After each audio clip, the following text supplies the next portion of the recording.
저는 본문의 말씀을 가지고 진에 담긴 영적 의미, 이런 제목으로 하나님 말씀을 증거하도록 하겠습니다. 이스라엘 백성들은 광야 40년 동안 여행을 합니다.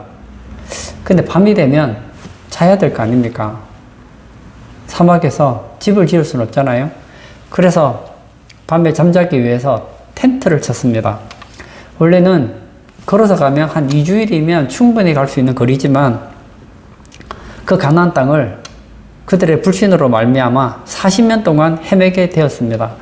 그래서 하나님도 텐트에 거하시고 이스라엘 백성들도 텐트에 거했습니다. 하나님께서 거하신 텐트를 성막이라, 거룩한 텐트라, 그래서 성막이라고 합니다. 그리고 사람들이 모여서 하나님께 제사를 드린다 해서 회막이라고 합니다. 그러니 성막, 회막은 하나님이 거하시는 텐트를 말하는 거예요. 그럼 백성들이 거하는 텐트는 무엇이라고 할까요? 장막이라고 합니다. 하나님이 거하시는 성막, 백성들이 거하는 장막. 그리고 텐트를 치면 알지만 이스라엘 백성들이 숫자가 많잖아요. 텐트가 모여있는 그곳을 뭐라고 그럽니까? 캠프라 그럽니다. 이것을 우리 한글 성경에서는 진이라고 부릅니다. 따라서 이 진이라는 것은 캠프라고 생각하면 좋겠어요. 2절을 제가 읽도록 하겠습니다. 이스라엘 자손은 각각 자기의 진영의 군기와 자기의 조상의 가문의 기호 곁에 진을 치되 회막을 향하여 사방으로 치라. 여기 보면 진을 치되 캠프를 치라는 거예요. 그리고 회막을 향하여 사방으로 치라. 이 회막이 성막입니다. 텐트를 치면 텐트 들어가는 곳이 있을 거 아닙니까? 들어가서 나오는 곳을 어디를 향하게 하느냐? 회막을 향하도록, 성막을 향하도록 그렇게 텐트를 치라는 거예요. 모압의 왕 발락이 거짓 선지자 발람을 불러서 이스라엘을 저주하기를 원했습니다. 그래서 이 이스라엘 백성들이 이 장막을 쳐 있는 그 곳을 보기 위해서 부올산에 올라갑니다. 그리고 이스라엘 백성들을 저주하려고 하는데 얼마나 아름다운지 저주 대신에 3번의 축복을 하고 맙니다. 민수기 24장 5절과 6절에 보면 찬양하는 내용이 나옵니다. 야곱이여 내 장막들이, 이스라엘이여 내 거처들이 어찌 그리 아름다운고 그 벌어짐이 골짜기 같고 강가의 동산 같으며 여호와께서 심으신 침향목들 같고 물가의 백향목들 같도다. 이스라엘 백성들의 이 텐트는 거짓 선지자가 보기에도 아름다웠던 거예요. 그리고 이 성막, 그리고 장막, 그리고 진, 여기에는 우리에게 주는 귀중한 영적인 의미들이 있습니다. 먼저 이 장막과 진의 영적인 의미를 좀 살펴보려고 합니다. 장막은 어떤 의미를 가지고 있고 진은 어떤 의미를 가지고 있을까요? 이 장막을 우리에게 적용시켜 보면 이 장막은 우리의 약한 육신을 가리킵니다. 광야에서 텐트를 칩니다. 화려한 장소가 아니에요. 그리고 사막에서 텐트를 쳐봤자 얼마나 화려하겠습니까? 텐트 칠 때 뭐 대리석이라든지 뭐 벽돌을 지어서 그렇게 샀지 않습니다. 이 텐트에다가 막 샹들리를 걸어 놓거나 예쁜 페인트 칠하는 그런 텐트를 만들지 않습니다. 이 장막이라는 것은 잠깐 머무는 곳이죠. 오늘 자고 나면 일어나죠. 일어나면 다시 텐트를 접어서 다시 여행하게 되는 거예요. 사도 바울은 고린도후서 5장 1절에서 이렇게 말을 했습니다. 만일 땅에 있는 우리의 장막집이 무너지면 하나님께서 지으신 집 곧 손으로 지은 것이 아니요 하늘에 있는 영원한 집이 우리에게 있는 줄 아느니라. 이 바울은 우리의 연약한 육신을 장막집에 비유했습니다.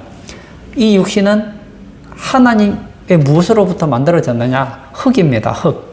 우리 육신은 흙에서 왔기 때문에 흙으로 돌아간다는 거예요. 어떤 유능한 의사도 우리의 흙의 생명을 연장할 수는 없습니다. 어떤 철학도, 어떤 예술도, 어떤 정치도, 어떤 약도 우리의 육신의 생명을 무한정 연장할 수는 없습니다.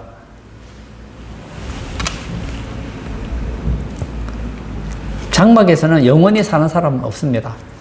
이스라엘 백성들이 광야에서 40년 동안 여행을 하죠. 어떨 때는 뭐 일주일, 어떨 때는 하루, 어떨 때는 1년을 가기도 합니다. 그러나 좀 지나면 텐트를 꼭 간다는 거예요. 마찬가지로 인생의 장막집은 몇 년일까요? 어떤 사람은 10년, 어떤 사람은 20년, 어떤 사람은 한 50년, 어떤 사람은 100년이겠죠. 집 한 100년 정도 되면 거의 텐트를 다 걷는다는 거예요. 많은 사람들이 이 땅에서 행복을 추구합니다. 그런데 우리는 죽음을 향하여 가고 있다는 거예요. 제가 요즘에 전도서를 보면서 참 많은 은혜를 받아요. 원래 제가 전도서를 좋아했지만 최근에 다시 전도서를 공부하면서 얼마나 은혜를 많이 받았는지 몰라요. 이 솔로몬이 지혜의 왕 아닙니까? 생각을 해요. 야, 이 세상을 내가 알고 말리라. 이 세상에 일어나는 모든 만물에 대해서 내가 알겠다. 하다가 포기를 해요. 아, 내가 모든 것을 알 수 없구나. 그 다음에 생각해요. 내가 세상을 바꾸리라. 근데 하다 보니까 안 되는 거예요. 아, 세상을 바꿀 수 없구나. 그렇다면 이 세상을 살아가는 동안 즐겁게 살고 싶다. 그래서 인간적으로 즐거울 수 있는 것은 다 추구해봤어요. 그런데 하나님 없는 기쁨을 추구했더니 찰나적인 기쁨은 있는데 또 아쉬움이 있는 거예요. 그리고 자기 지혜를 돌아봐요. 아, 내가 참 지혜롭지. 그리고 우매한 사람들하고 비교해봤더니 지혜가 우매보다는 확실히 좋은 것 같아요. 지혜로우면 많은 일을 할 수 있거든요. 근데 죽음이라는 입장에서 보니까 지혜로운 자도 죽음을 피해갈 수 없고 우매한 자도 죽음을 피할 수 없더라는 거예요. 세상 사람들이 이 땅에서 뭔가를 이루려고 합니다. 때때로 다른 사람들이 볼 때 놀랄만한 업적을 이룬 사람들도 있죠. 근데 죽음이라는 입장에서 보니까 결국은 어느 시점이 되면 다 물려주고 떠나가더라는 거예요. 헛되더라는 거예요. 헛되더라는 거예요. 이 전도서에는 헛되다는 말이 참 많이 나옵니다. 여기서 헛되다는 것은 해 아래 인생을 말하고 있습니다. 여러분, 우리가 인생을 살아가면서 해 아래 인생, 하나님 없는 인생을 추구하면 성공을 추구하든 기쁨을 추구하든 어떤 업적을 추구하든 결국은 후회밖에 없는 거예요. 죽고 나면 아무 소득이 없는 겁니다. 그러나 이 땅에서 하나님의 나라를 바라보고 살아가면 기쁨이 있어요. 헛되지 않아요. 가치 있는 인생을 살 수 있다는 거예요. 다니엘서 12장 2절에 땅의 티끌 가운데서 자는 자 중에 많은 사람이 깨어나 영생을 받는 자도 있겠고 수치를 당하여 영원히 부끄러움을 당할 자도 있을 것이며, 우리는 다 티끌로 가게 될 거예요. 근데 티끌에서 자는 자 중에, 잔다는 건 죽었다는 겁니다. 죽은 자 중에 많은 사람들이 나중에 깨어납니다. 깨어나서 어떤 사람은 영생을 받는 자도 있고 수치를 당하여 영원히 부끄러움을 당할 자도 있다는 거예요. 우리 이 땅을 살아가면서 영원을 생각해야 됩니다. 사람이 흥하느냐 패하느냐 그 기준점은 어디에 있느냐? 예수님에게 있어요. 예수님을 믿는 자는 영생이 있고, 예수를 모르는 사람은 이 땅에서 아무리 성공하는 것 같고 기쁜 것 같고 뭔가 이룬 것 같아도 영원한 부끄러움밖에 없다는 거예요. 우리의 장막집은 무너지게 되어 있습니다. 저도 무너질 거예요. 이제 장막집 무너질 날이 저도 몇 년 안 남은 것 같아요. 저도 조금 지나면 흙이 되어서 사라지게 되겠죠. 그때 후회하지 않을 삶을 사시기를 바라요. 다시요. 이스라엘 백성들이 광야에서 40년 동안 여행을 합니다. 여행을 가다가 멈춰요. 하늘에서 구름이 가다가 멈추면 그곳에서 이제 텐트를 치는 거예요. 장막을 치는 거예요. 이 장막을 치는 것이 합쳐지면 뭐라고 그랬습니까? 진이라고 그랬습니다. 이 진을 영어로는 이 캠프라고 하는데, 이 캠프는 장막들이 모여 있는 곳입니다. 다시 말하면 사람들이 모여서 캠프 치는 곳. 그곳이 어딜까요? 바로 교회라는 거예요. 어떤 그리스도인들도 혼자서는 하나님을 섬길 수 없습니다. 홀로 독불장군이 되어서 훌륭한 신앙인으로 살 수는 없습니다. 저는 텐트를 쳐본 적이 없습니다. 저는 그런 거 별로 좋아하지 않거든요. 저는 하지만 주변에 야영하는 걸 좋아하는 사람들 때문에 며칠 자본 적은 있어요. 불편하더라고요. 근데 그걸 좋아하는 사람은 또 되게 좋아해요. 근데 텐트를 치려고 하면은 이렇게 대 같은 게 있잖아요. 이 지지대를 한쪽에서 잡고 다른 쪽에서 잡아서 박아야 되잖아요. 텐트를 조그마한 텐트면 모르겠지만 예를 들어서 뭐 한 5명, 6명 자는 그런 텐트를 만들려고 하면 혼자서 텐트를 만들기는 너무 어렵습니다. 어떻게 해야 됩니까? 도와야 되는 거예요. 협력을 해야 되는 거예요. 하나님의 백성은 누구든지 캠프를 떠나서는 홀로 살 수 없다는 거예요. 예배를 드리는데 혼자서 개인 예배 드리는 거 참 좋습니다. 그러나 더 좋은 것은 함께 예배 드리는 것이 더 좋다는 거예요. 우리는 완벽하지는 않아요. 제가 가끔씩 보면 교회를 안 다니시는 분들이 계시거든요. 그분들은 교회가 상처를 받았대요. 아유, 상처 안 받으면 제일 좋겠죠. 근데 저는 이해가 되는 거예요. 교회 다니는 사람들이 다 성자만 있으면 왜 상처를 주겠어요? 저도 예수님 믿거든요. 저는 예수 믿는 사람으로서 교회 다니는 사람에게, 한 사람에게도 상처 주고 싶은 마음이 1%도 없습니다. 근데 제가 순간순간마다 실수해서 저 때문에 상처받은 사람들도 여럿 있었고, 저도 여러 사람에게 상처를 받았습니다. 왜 그렇죠? 우리는 죄인이라는 거예요. 우리는 완전한 성자가 아니기 때문에 상처 주기도 하고 상처를 받기도 합니다. 하나님 사랑하고 이웃을 사랑하지 않는 거 아니에요. 하지만 부족한 가운데서 서로 이해하고 돕고 그렇게 살아가는 거예요. 히브리서 10장 24절과 25절에 서로 돌아보아 사랑과 선행을 격려하며 모이기를 패하는 어떤 사람들의 습관과 같이 하지 말고 오직 권하여 그날의 가까움을 볼수록 더욱 그리하자. 어떤 사람들은 뭐라고 얘기하느냐? 모이지 말자. 신앙생활 혼자 해. 기도회도 가지 말고 예배도 혼자 드리고 신앙생활은 개인 플레이로 하는 거야. 근데 그렇게 하지 말래요. 어떻게 하랍니까? 예수님의 재림의 날이 가까울수록 더 모이자는 거예요. 교회를 짓는 것도 마찬가지예요. 교인들이 늘어나면 예배당을 짓지 않습니까? 예를 들어 어떤 돈 많은 교인이 막 한 100억을 다 헌금을 했어요. 그래서 교회당을 짓는 거 예쁘죠. 그러나 그것보다 더 아름다운 것은 십시일반 돈이 없지만 5만 원이라든 10만 원이 어떤 사람은 돈이 있으면 한 1,000만 원 내고 없는 사람은 5만 원이라도 내고 많은 사람은 많이 내고 적은 사람은 적게 내서 그렇게 해서 지어지는 예배당이 훨씬 더 가치 있다는 거예요. 두 번째, 진에는 질서가 있어야 된다는 거예요. 질서가 없으면 진이라고 할 수 없습니다. 부올산의 꼭대기에서 발람이 이스라엘 장막에 천사를 보낸 이유는 이스라엘의 진은 텐트죠. 이 캠프는 아름다운 질서를 가지고 있었다는 거예요. 고린도전서 14장 33절에 보면 하나님은 무질서의 하나님이 아니시요 오직 화평의 하나님이시니라. 하나님은 어떤 하나님이시라고요? 무질서의 하나님 아니다. 하나님은 화평의 하나님이시다. 그리고 40절에도 모든 것을 품위 있게 하고 질서 있게 하라 이겠습니다. 하나님은 질서를 기뻐하십니다. 자, 이제 제가 성막이 보여드리면 더 좋죠. 보여드릴 수 없으니까 제가 손으로 하겠어요. 이 중앙에 뭐가 있느냐? 성막이 있습니다. 회막이 있어요.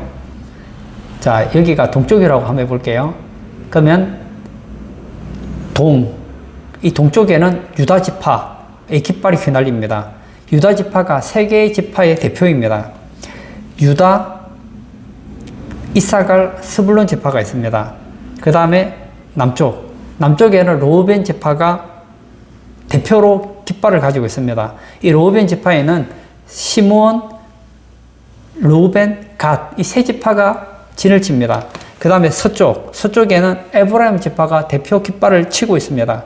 에브라임, 므낫세, 베냐민 세 지파가 진을 쳤습니다. 이 북쪽에는 이 단 지파가 대표이고 납달리, 아셀 지파가 함께 진을 쳤습니다. 그러니까 성막을 중심으로 해서 이렇게 동, 남, 서, 북 이렇게 진을 쳤다는 거예요. 그리고 진을 칠 때는 이 성막에 가까이 붙으면 안 됩니다. 뛰어야 된다는 거예요. 거리를 충분히 둡니다. 왜냐? 하나님에 대한 존경과 경외심을 나타내기 위함입니다. 여기 성막이 있어요. 이렇게 동, 남, 서, 북 세 지파, 세 지파, 세 지파, 세 지파가 떨어져 있죠. 그러면 그 성막을 중심으로 해서 제사장들과 레위 지파가 또 진을 칩니다. 이 동쪽에는 모세와 아론 진을 칩니다. 그 다음에 남쪽에는 고핫 족속들이 진을 치고 서쪽에는 게르손 그리고 북쪽에는 머라리 족속들이 진을 치게 된다는 거예요. 무슨 얘기입니까? 성막에서 봉사하는 사람들은 조금 더 가까이에서 진을 치고 이스라엘 백성들은 조금 더 멀리서 진을 치게 된다는 거예요. 그리고 행진할 때도 마찬가지입니다. 행군할 때도 그냥 가는 게 아니에요. 다시 동쪽에서 시작합니다. 제일 앞에 뭐가 있느냐? 법궤가 있습니다. 이 성막을 대표하는 법궤, 하나님의 임재를 상징하는 법궤가 있어요. 그러면 법궤 다음에는 동쪽에 있는 유다, 이사갈, 스불론이 일진으로 있습니다. 그리고 그 다음에는 뭐가 있느냐? 게르손과 머라리 족속이 성막의 지붕과 기둥, 말뚝, 휘장을 수레에 싣고 갑니다. 그리고 그 다음에는 르후벤, 시므온, 가시 이진으로 갑니다. 그리고 그 다음에 그 뒤에는 고핫 작손이 떡상 분향단을 가지고 따라갑니다. 그 다음에 세 번째 진에는 세 번째 진, 그 다음에는 네 번째 진, 이렇게 해서 행진을 하게 된다는 거예요. 이것은 우리에게 세 가지의 의미를 가르쳐 줍니다. 먼저 우리 개인의 마음에 질서가 있어야 된다는 거예요.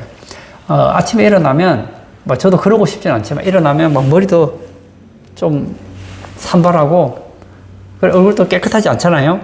그러면 얼굴에 무질서도 잡아주고, 세수도 하고, 그렇게 하잖아요? 마찬가지로, 우리 얼굴뿐만 아니라, 우리 몸뿐만 아니라, 우리의 마음의 무질서도 질서로 바꿔줘야 된다는 거예요. 그럼 어떻게 정리할 수 있을까요? 두 가지로 정리할 수 있습니다.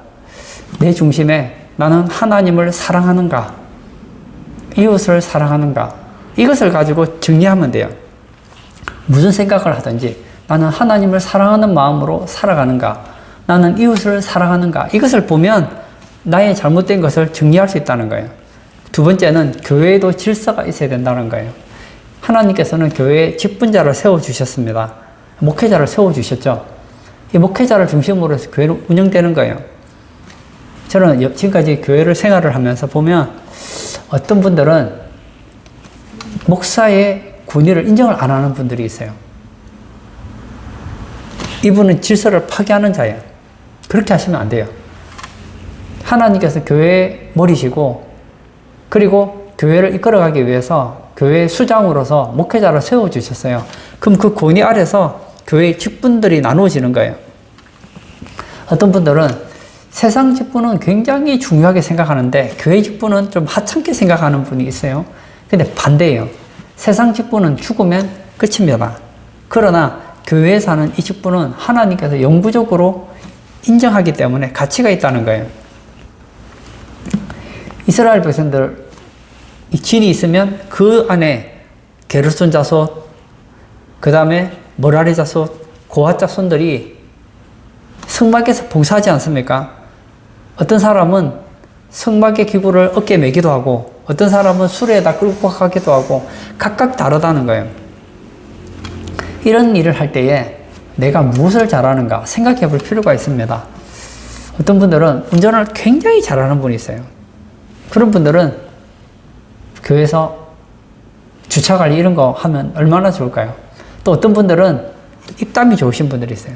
말을 잘하시는 분들이 있어요. 그런 분들은 교회에서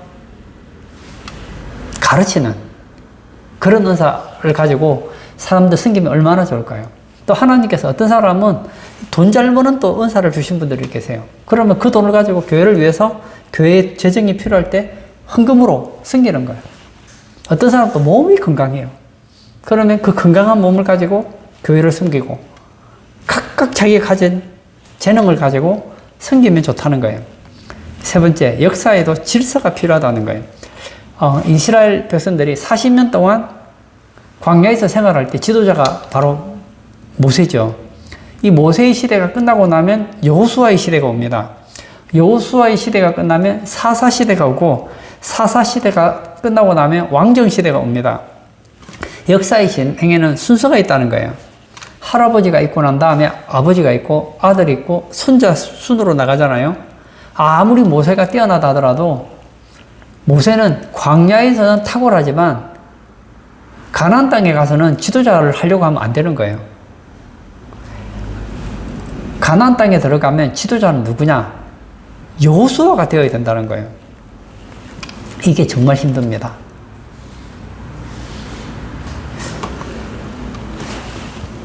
어떤 사람이 교회 영향력을 미쳐요. 그리고 나서 물러나야 될 때 물러나는 것이 얼마나 힘든지 모릅니다. 저는 우리 성도님들이 교회를 섬기는 것도 좋고 선한 영향력을 미치는 것도 좋지만 떠날 때는 떠날 줄 아는 것도 필요하다는 거예요. 제가 아는 어떤 장로님이 계세요. 이 장로님이 저는 여러 장로님을 보았지만 그 장로님이 너무 멋있었어요. 이분이 교회 헌금도 많이 해요. 그리고 존경을 받아요. 이 장로님이 한마디만 하면 힘이 있기 때문에 교회를 좌지우지할 수 있는 거예요. 그 나이가 많으셔서 이제 장로를 그만두셨어요. 이제 원로가 됐죠. 그리고 나서 교회를 할 때 그 교회 장로님들이나 집사님들이 그 장로님에게 가서 자꾸만 의견을 묻는다는 거예요. 장로님 어떻게 하면 좋겠습니까? 나는 영향력을 미칠 수 있는 능력이 있는 사람이에요. 그러면 대부분 어떻게 하느냐? 열의 9은 이렇게 하라 저렇게 하라 자꾸 영향력을 미쳐요. 근데 이분은 이제 나는 교회 장로도 아니고 장로는 장로지만 이제 은퇴 장로 아닙니까? 나는 이제 장로도 그만뒀고 이제 교회에서는 영향력을 미치면 안 된다고 생각하는 거예요. 그래서 장로님 이럴 때 어떻게 하면 좋겠습니까? 하면 그것은 나한테 묻지 말고 목사님과 의논해서 목사님의 목회 방침에 따라서 도와드려라. 얼마나 멋있는지 몰라요. 세 번째, 진의 위치입니다. 이 모든 지파의 진은 성막을 중심으로 되어 있다는 거예요. 제가 아까 얘기했죠. 텐트를 쳤어요. 텐트를 치고 나오면 제일 먼저 볼 수 있는 게 무엇이 되어야 되느냐 하면 바로 성막이었다는 거예요. 이 태양계가 태양을 중심으로 돌듯이 이스라엘의 모든 진영은 회막을 중심으로 배치되어 있다는 거예요. 이것이 기독교의 핵심 진리입니다. 저는 뭐 영안이 그렇게 없어서 여러분의 속마음을 볼 수 없는데 제가 여러분의 속마음을 보면 여러분의 속마음에 여러분을 닮은 얼굴이 하나 더 있습니다. 모든 사람이 다 있습니다. 그게 뭘까요? 바로 자아라는 거예요. 이 자아가 있는 사람은 예수님을 중심으로 살지 않게 된다는 거예요. 자기 중심으로 살게 된다는 거예요. 이 자아의 판단 기준은 내게 유익이 되는가, 내가 높아지는가, 내가 인정받는가, 여기에 관심이 많아요. 그러므로 항상 중심을 텐트를 치고 나오면 항상 성막이 보이는 거예요. 이 회막이 보이는 거예요. 보면서 나의 중심은 회막이다. 신약으로 표현하면 내 중심에는 예수님이 계신다. 예수님이 높아지시느냐, 예수님에게 이익이 되느냐, 이걸 생각해야 된다는 거예요. 근데 인간의 이 재성은 그렇게 하지 않습니다. 성경은 너희가 먹든지 마시든지 무엇을 하든지 하나님의 영광을 위하여 하라 얘기하지만 실제로 먹든지 마시든지 무엇을 하든지 다 나를 위해 하고 싶은 거예요. 그게 누구였습니까? 솔로몬이었잖아요. 이 전도서는 내가 나의 인생의 주인이 되어서 내가 나의 자아를 가지고 내 자아를 기뻐하는 삶을 살았던 내용이 바로 전도서예요. 그리고 내린 결론이 뭐죠? 후회요? 실망이요? 낙심이라는 거예요. 저는 우리 성도님들이 여러분 안에 있는 이 자아를 보지 마시고 성막, 회막을 보시기를 부탁을 드립니다. 우리가 만약에 세상 사람들처럼 내 안에 있는 그 자아에 집중하고 내가 어떻게 하면 더 행복할까? 내가 어떻게 하면 더 성공할까? 내가 어떻게 하면 더 나은 삶을 살까? 이게 세상 사람들의 정신 아닙니까? 여기에 집중하게 되면 제가 한 가지 예언을 할 수 있습니다. 여러분이 전도서의 주인공이 될 거예요. 헛되고 헛되며 헛되고 헛되니 모든 것이 다 헛되도다. 이 고백을 하게 될 거예요. 그러나 반대로 항상 성막을 바라보고 예수님 중심으로 내가 어떻게 하면 하나님을 기쁘게 할 것인가, 하나님을 높일 것인가, 어떻게 하는 것이 하나님 중심의 삶을 살 것인가 생각하고 살아가다 보면 여러분 안에 있는 자아가 축돌하게 될 거예요. 너 멍청하냐? 너 죄송합니다. 너 바보냐? 그렇게 살아서 이 짧은 인생 성공할 수 있겠냐? 행복할 수 있겠냐?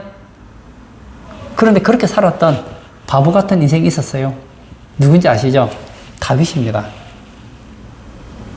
다윗이 이런 고백을 해요. 주밖에는 나의 소망이 없나이다. 시편에 보면 다윗이 이런 고백을 해요. 다윗도 머리가 나쁜 사람은 아니거든요. 보았더니 이 땅에서 이런 모든 것들이 부질없다는 걸 알았어요. 이 땅에 소망을 두면 안 되는구나. 하나님께 소망을 두고 하나님 바라보고 살아가야 되겠구나. 여러분은 복이 무엇이라고 생각합니까? 다윗은 자신이 결론을 내려요. 그는 한 나라의 왕이었습니다. 그는 그 나라에서 제일 부자예요. 성공했어요. 존경을 받았어요. 근데 그는 그런 걸 복이라고 생각하지 않았습니다. 주밖에는 나의 복이 없나이다. 하나님을 복으로 알고 살았던 사람이에요. 솔로몬은 내가 나를 위하여 살리라 했던 사람이었고, 다윗은 내가 하나님을 위해 살리라 했던 사람이었어요. 그리고 둘 다 열심히 살았습니다. 하나님을 바라보고 졸졸 따라다녔어요. 여호와는 나의 목자시니 내게 부족함이 없으리로다. 하나님만 바라보고 줄줄졸졸 따라다녔더니, 하나님만을 복으로 알고 따라다녔더니, 하나님만 소망을 가지고 하나님만 바라보고 계속 그 중심으로 갔더니 다윗은 행복했어요. 다윗은 행복했는데 그의 아들 솔로몬은 똑똑해요. 항상 나를 봐요. 나의 자아를 바라보고 나의 행복을 추구하려고 살았어요. 그랬더니 헛되구나. 저는 우리 성도님들이 헛된 인생 살지 않기를 바라요. 아침에 일어나면 성막을 보는 거예요. 하루의 시작을 성막으로 시작하고 밤에 잠잘 때도 성막을 보는 거예요.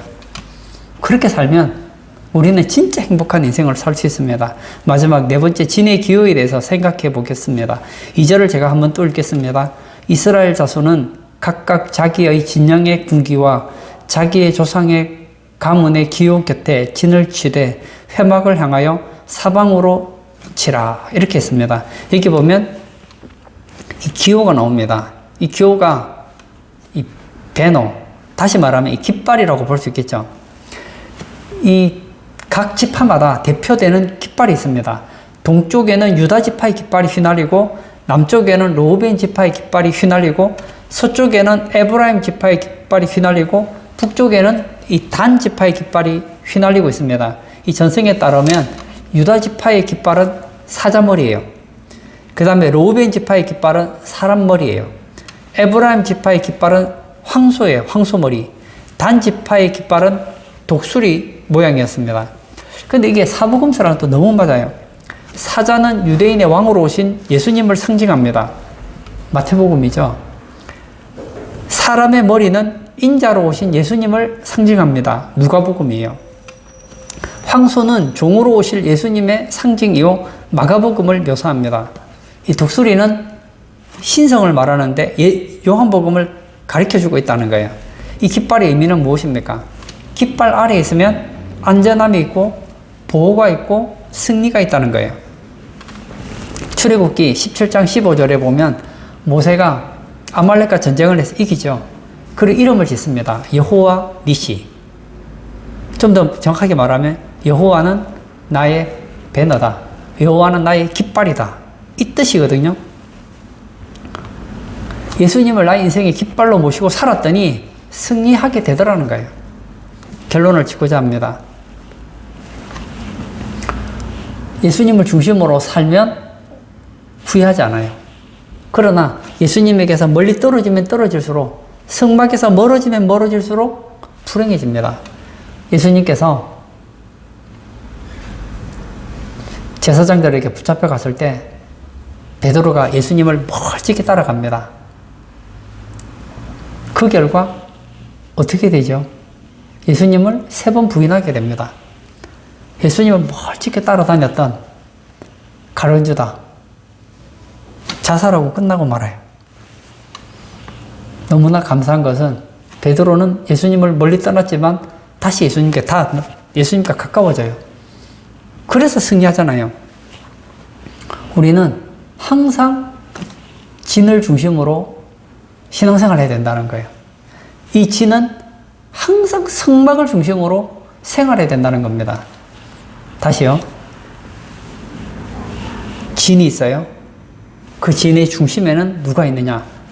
성막 대신 예수님이 계셔야 되고 삼위 하나님이 계셔야 된다는 거예요. 우리 성도님들은 항상 예수님 중심,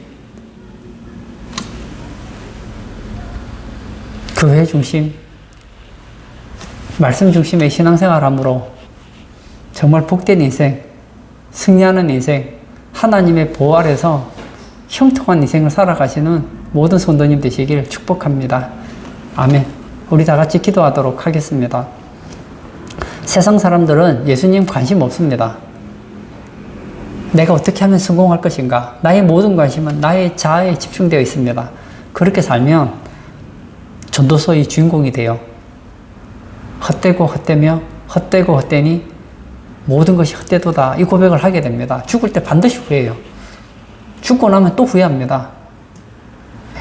그러나 하루의 시작을 성막을 바라보고 순간순간 성막을 바라보고 예수님 중심으로 살아가고 우리 안에 있는 자아를 포기하고 자아를 죽이고 예수님을 중심으로 살아가게 되면 성공하는 인생, 행복한 인생을 살게 된다는 거예요. 이 시간 기도할 때 하나님, 나의 인생의 초점은 나의 성공이 아니라 나의 행복이 아니라 예수님이 되기를 원합니다. 항상 교회 중심의 신앙생활하는 우리들 되게 해달라고 기도하시고 자유롭게 개인 기도하도록 하겠습니다.